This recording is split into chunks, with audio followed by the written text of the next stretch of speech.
ये वीडियो मैं बनाकर इसलिए पोस्ट कर रहा हूँ क्योंकि इसका एक कारण है। जब से जॉइनिंग के लिए बुलावा आ रहा है अलग अलग ज़िलों से, बच्चों को जो है जॉइन करने के लिए बुलाया जा रहा है, तो बच्चे जो है एक प्रकार से पूरा व्याकुल हो गए हैं और उनके मन में जो है अलग अलग प्रकार की शंकाएँ पैदा हो रही हैं। शंकाएँ पैदा हो रही हैं तैयारी को लेकर, अदर एग्ज़ाम देने को लेकर, अदर कंपटीशन एग्ज़ाम की तैयारी को लेकर।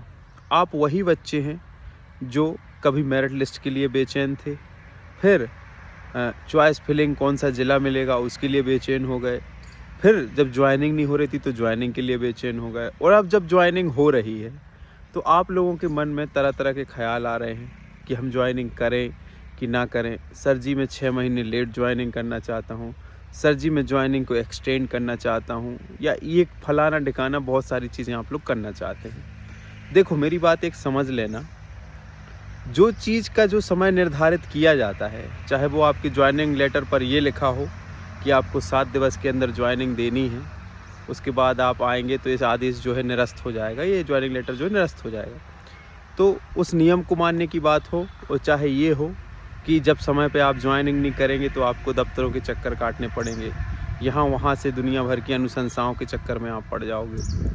तो अगर व्यक्तिगत सलाह की अगर मैं बात करूं तो मैं आप सभी को यही सलाह देना चाहूँगा कि देखो, तैयारी में कोई रोड़ा नहीं बनने वाली है ये नौकरी। बहुत सारे बच्चे ऐसे हैं जो पढ़ाई के साथ साथ जो है तैयारी करते हैं, लेकिन एक बार ये सुअवसर को आप अगर स्किप कर देंगे या इसमें कुछ आप लेट लतीफ़ी करेंगे तो ये आपके लिए दुष्कर हो सकता है, क्योंकि कोई भी सरकारी विभाग या कोई भी सरकारी नौकरी आपका इंतज़ार नहीं करती है, आप उसका इंतज़ार करते हैं। और ना ही पूरा विभाग, पूरा महकमा जो है आपके लिए बैठा रहेगा कि आप ज्वाइनिंग के लिए आएंगे तब हम ट्रेनिंग का बैच स्टार्ट करेंगे, क्योंकि अभी आप आए नहीं हैं तो हम कोई प्रोसेस को आगे नहीं बढ़ाएंगे। ट्रेनिंग के बैचेस बन जाएंगे, बच्चे ट्रेनिंग पे चले जाएंगे, आप उस चीज़ में पिछड़ जाएंगे। फिर तो आपको अपने आप का जो दिमाग है उसको एक रूपता लानी होगी। आप दो नाव की सवारी नहीं कर सकते हैं। अगर आप पटवारी बनना चाहते हैं तो बेझिझक फिर आप इस नौकरी को ज्वाइन मत करिए, पटवारी की तैयारी करिए अगर आप कॉन्फिडेंस है कि हाँ मैं पटवारी का पेपर निकाल लूँगा। और अगर ऐसा डाउट है कि भाई पटवारी का हुआ नहीं हुआ, रिज़ल्ट आया नहीं आया, क्या पता कितने सालों में रिज़ल्ट आता है। कई बच्चे जो हैं गरीब परिवार से भी हैं, जिनकी आर्थिक स्थिति ठीक नहीं है, जिनके लिए जॉब करना अत्यंत महत्वपूर्ण हो चुका है। कई की एज ज़्यादा हो रही है, जिनकी शादी का समय हो रहा है, घर वालों का भी प्रेशर है, तो सबके व्यक्तिगत कारण होते हैं। तो उन्हीं सभी का समायोजन है कि मेरे हिसाब से अगर आप व्यक्तिगत सलाह मुझसे पूछें, चूँकि आप इतने समय से हमसे जुड़े हुए हैं, तो लगातार मैं कमेंट पढ़ रहा हूँ बच्चों के कि बच्चों को पटवारी की तैयारी करनी है, बच्चों को एसएससी की तैयारी करनी है, बच्चों को सीजीएल की तैयारी करनी है, बच्चों का एनटीपीसी के रिज़ल्ट का वेट करना है।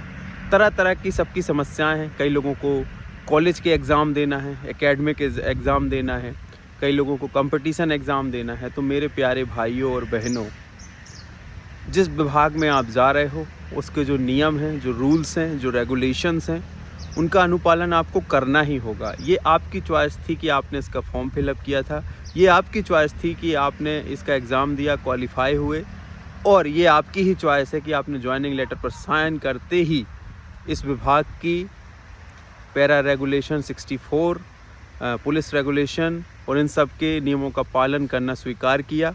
दस्तखत करके आप ही इस चीज़ के लिए ज़िम्मेदार हैं। तो अगर आपने ये नौकरी स्वीकार की है, ये नौकरी का चयन किया है, तो आपको इसकी नियम एवं शर्तों को मानना पड़ेगा। कोई नियम एवं शर्तें हैं जो मैं नहीं बनाता हूँ। और व्यक्तिगत अनुभव की अगर मैं बात करूँ तो ट्रेनिंग जब मैं कर रहा था तो छुट्टी नहीं मिलती है, यानी लिटरली आपको ट्रेनिंग के दौरान जो है अवकाश की बात तो भूल ही जाओ, किसी भी प्रकार का कोई अवकाश नहीं दिया जाता है। 2-3 कारण ऐसे होते हैं जब आपकी अवकाश की वो बन जाती है।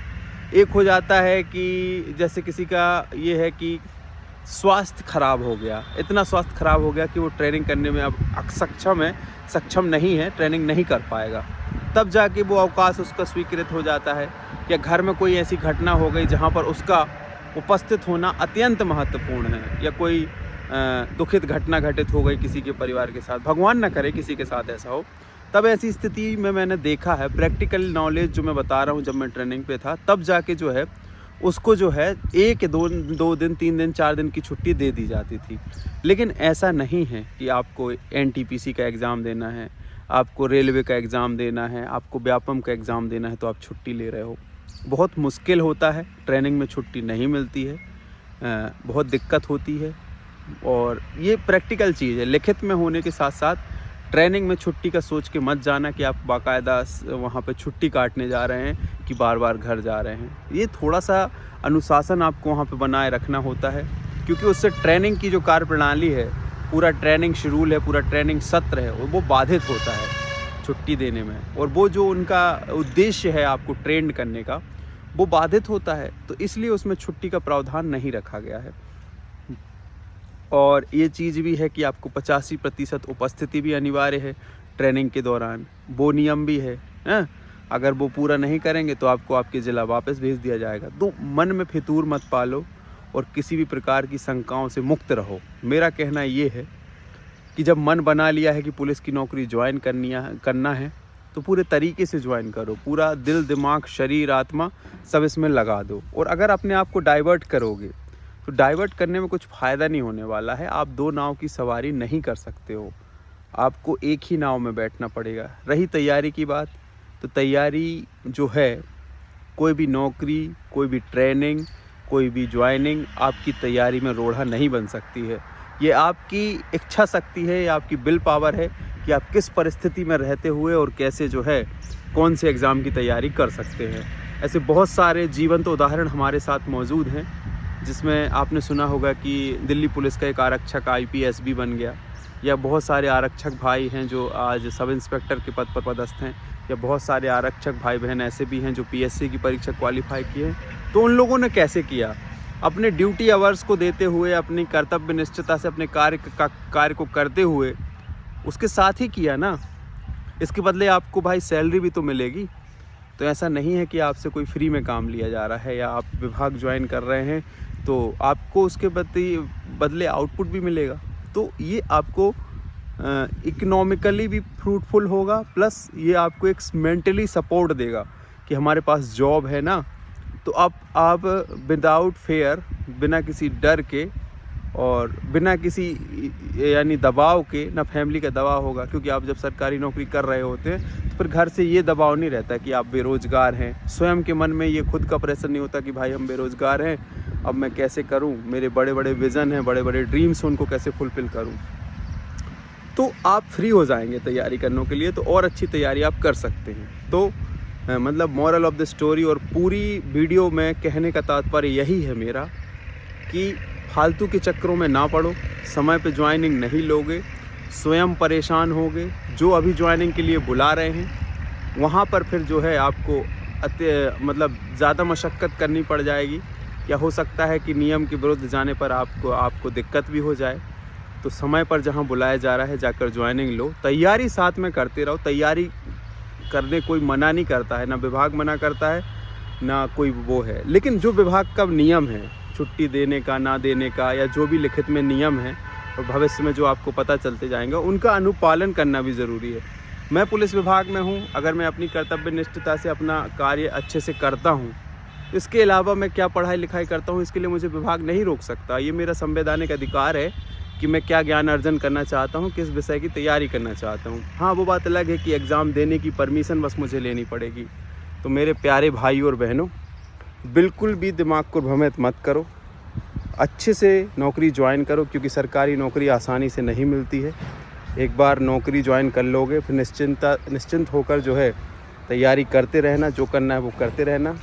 लेकिन ज्वाइनिंग समय पे नहीं करोगे तो चक्कर काटते रहोगे। ये समस्या जब आप खुद भोगोगे तब बोलोगे कि हाँ शुभम सर आपने सही कहा था। तो समय पर ज्वाइनिंग लें, पूरी पॉजिटिविटी के साथ। तैयारी होती रहती है, ऐसा नहीं है कि आपने एक नौकरी ज्वाइन कर ली तो दूसरी तैयारी नहीं हो सकती। और आप कोई रैक में सजाने की चीज़ नहीं है सरकारी नौकरी। एक विभाग से आपको ज्वाइनिंग लेटर आ रहा है, आपने समय पे ज्वाइन किया तो ठीक है, नहीं तो वो प्रोसेस जो है आगे बढ़ जाएगी। ये थोड़ी आपका विभाग आपके लिए इस चीज़ के लिए थोड़ी रुकेगा कि भाई आप पटवारी की तैयारी कर रहे हो तो हम तुम्हारे लिए रुक जाते हैं, तुम ज्वाइनिंग बाद में ले लेना। समझ रहे हो बात?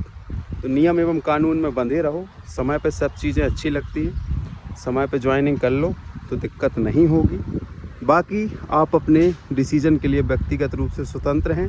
यह वीडियो केवल आपके लिए एक सलाह मात्र है, कोई आपके ऊपर ऐसा नहीं है कि मैं कोई चीज़ इम्पोज कर रहा हूँ। आप व्यक्तिगत निर्णयों के लिए स्वतंत्र हैं। बाकी लगातार कमेंट्स आ रहे थे इस बारे में कि मुझे तैयारी करनी है या ये एक्सटेंशन के बारे में। तो एक्सटेंशन जैसी कोई चीज़ होती नहीं है। किसी अधिकारी के पास जाओगे ना तो वो इतनी आसानी से आपको ऐसा एक्सटेंशन नहीं देने वाला। पहली बात तो बहुत कम चांस है, ओनली 5 to 10% की ऐसा वो स्वीकृति दे, क्योंकि उसको भी PHQ को जवाब देना है, पूरा एक ट्रेनिंग सत्र कंडक्ट करवाना है। वो क्या दिखाएगा लिखा पढ़ी में, वो क्या दिखाएगा? वो कितने बच्चों को लाइन लग जाएगी, फिर तो सबको एक्सटेंशन चाहिए है।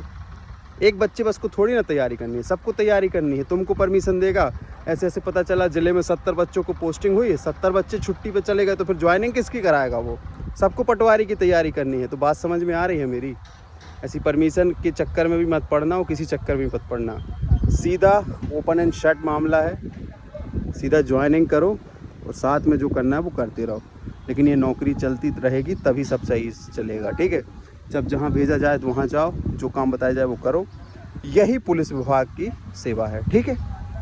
अंत में मैं अपनी वाणी को विराम देना चाहूँगा। शायद आपको मेरे वचनों से जो है अपने जो डाउट्स हैं उनको क्लियर करने में मदद मिली होगी। जय हिंद, जय भारत।